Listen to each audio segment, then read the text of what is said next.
La Marcha por la Democracia del día de ayer domingo deja muchas enseñanzas, pero sobre todo deja muy claro la polarización que vive nuestro país, producto de dos grandes bloques que tienen partido al país y a la democracia en dos grandes escenarios. Por un lado,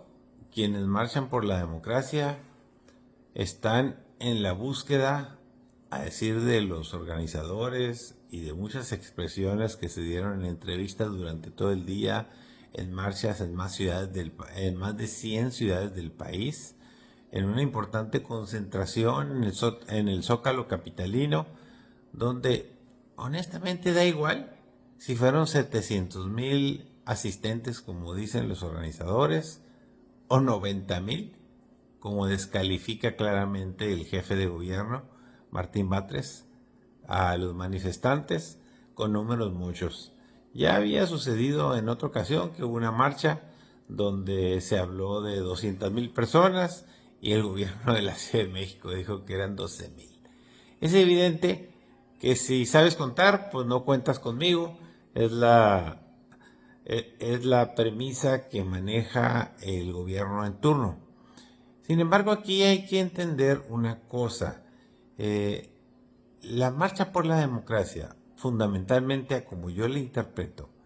es la búsqueda ciudadana de que se respete la democracia, se respeten las instituciones, la división de poderes y por lo tanto que haya elecciones limpias, libres y abiertas,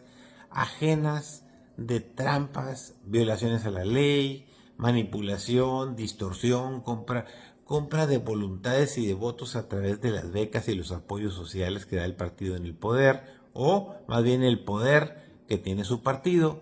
y sobre todo que se está acudiendo a lo que tanto se criticó durante más de 80 o 100 años, que es el hecho de usar el dinero público, el dinero del gobierno, para comprar votos a través de dádivas, a través de programas sociales, pero lo más lamentable, el desvío de recursos públicos para hacer campañas o precampañas a favor de todos aquellos que están en el partido en el poder. Por otro lado, se dio el registro oficial de Claudia Sheinbaum como candidata de Morena.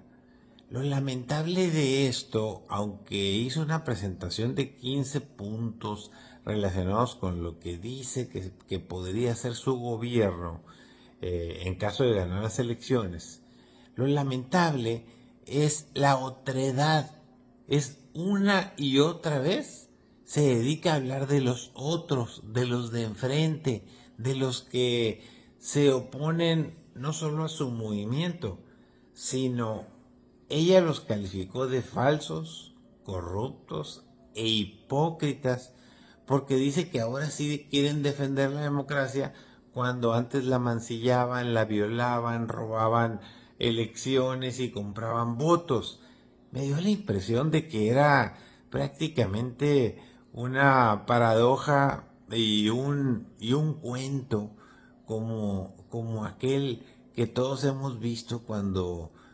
fuimos niños o cuando éramos niños, de hablarle al espejito y decirle, espejito, espejito, ¿quién es la más bonita? Y el espejito pues siempre le contestaba que tú. Y el día que le dijo que no, creo que es el de la Cenicienta, pues lo rompió. Entonces, así advierto yo a Claudia Sheinbaum y a Morena, porque solo ven en el espejito no lo bueno que ellos tengan, lo bonito, pero lo malo que también tienen, porque obviamente usted póngase a pensar un poquito, ¿cuántas veces han escuchado hablar a Claudia Sheinbaum o a Mario Moreno de Morena, el dirigente nacional, de errores o cosas malas que haya hecho el presidente López Obrador o su gobierno y que estén dispuestos a modificar? Cero, ninguna. Son perfectos, inexpugnables, son lo máximo para replay, van a pasar a la historia de México como el gobierno perfecto. No dije la dictadura perfecta, el gobierno perfecto, el que transformó por cuarta vez al país. Una vez más, recordemos que la primera transformación, a decir, interpretado por el mismo líder moral de este movimiento, que es Andrés Manuel López Obrador, la primera transformación fue la independencia de México, donde hubo miles y miles de muertos. La segunda transformación fue la reforma, con las leyes de reforma, pero con la lucha de Juárez contra los invasores, contra los conservadores, porque él era liberal, y desde luego hubo muertos y muertos y muertos. La tercera transformación fue la Revolución Mexicana contra la dictadura de Porfirio Díaz, y en el que murieron más de un millón de mexicanos, quitándose el yugo de los terratenientes, de los poderosos, de la mafia en el poder de aquel entonces.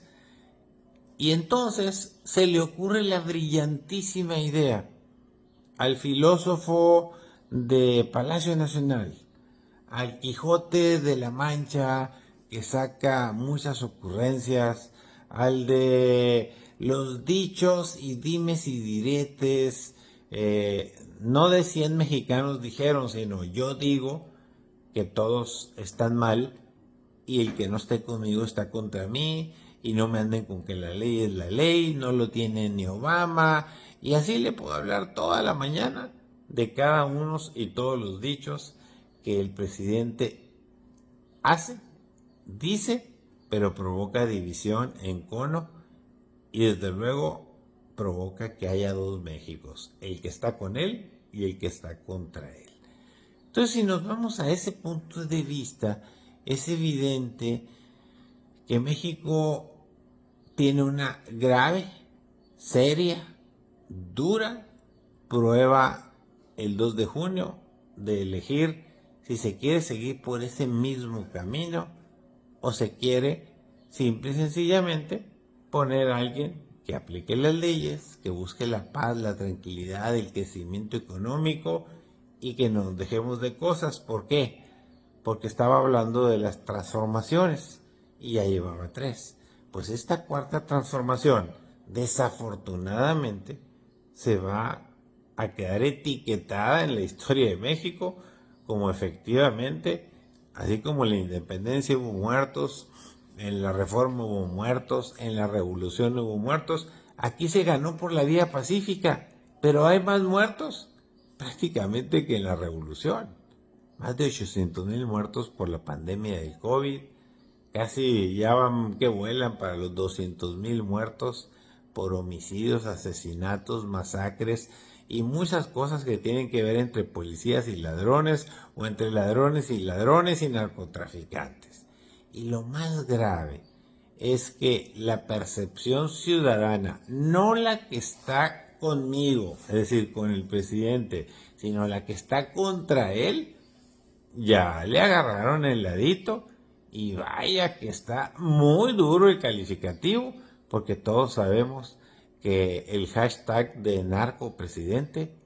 ha recorrido el mundo desafortunadamente. No porque se tenga razón o porque sea cierto o porque esté reconfirmado, sino porque dicen que cuando alguien camina como un pato, se mueve como un pato, hace como un pato, tiene plumas de pato y picos de pato, es un pato. Y obviamente eso es lo que le está pasando al presidente de México, no con la marcha, sino con la percepción de la ciudadanía y con el reflejo así disruptivo de las redes sociales que se volcaron con esto, haciendo un top trending, como dicen, o sea, estar en lo máximo de la pirámide de las redes sociales con ese hashtag. Qué lamentable que entonces quien aspire a gobernarnos, en vez de hablar de los suyos y de qué va a corregir, hable de los otros. No tiene mayor discurso más que echar a los otros la culpa, el pasado, la hipocresía y más cosas. Así las cosas. Saludos.